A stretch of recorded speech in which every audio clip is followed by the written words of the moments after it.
الحمدللہ والصلاة والسلام علی رسول اللہ اما بعد۔ عبداللہ ابن مسعود رضی اللہ عنہ بیان کرتے ہیں کہ اللہ کے رسول صلی اللہ علیہ وآلہ آلہ وسلم نے ارشاد فرمایا کہ میں جہنم سے سب سے آخر میں نکلنے والے شخص کو جانتا ہوں، وہ گھسٹتا ہوا نکلے گا تو اس سے کہا جائے گا کہ چلتے رہو، چل چل کے جنت میں داخل ہو جاؤ۔ وہ جائے گا کہ جنت میں داخل ہو جائے تو دیکھے گا کہ لوگ اپنے اپنے مکانات میں جا چکے ہیں، وہ واپس آئے گا اور کہے گا کہ یا اللہ سارے لوگوں نے اپنا اپنا گھر لے لیا ہے۔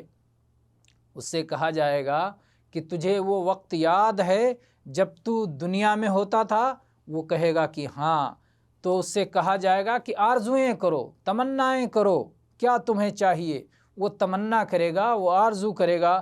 پھر اس سے کہا جائے گا کہ تم نے جو کچھ تمنا کی ہے، جو کچھ تم خواہش رکھتے ہو، جو تمہاری آرزو ہے، یہ سب تمہارے لیے ہے، اور بلکہ دنیا کے 10 گنا تمہیں عطا کیا جا رہا ہے۔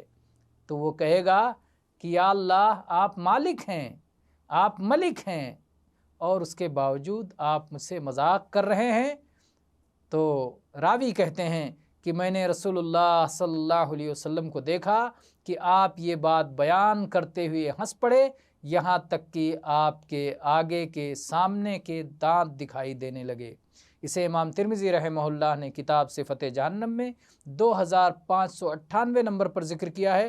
امام بخاری نے صفت الجنہ میں، کتاب التوحید میں، اور ایسے ہی امام مسلم نے کتاب الایمان میں، اور 186 نمبر پر، اور امام ابن ماجہ نے کتاب الزہد میں 4339 نمبر پر ذکر کیا ہے۔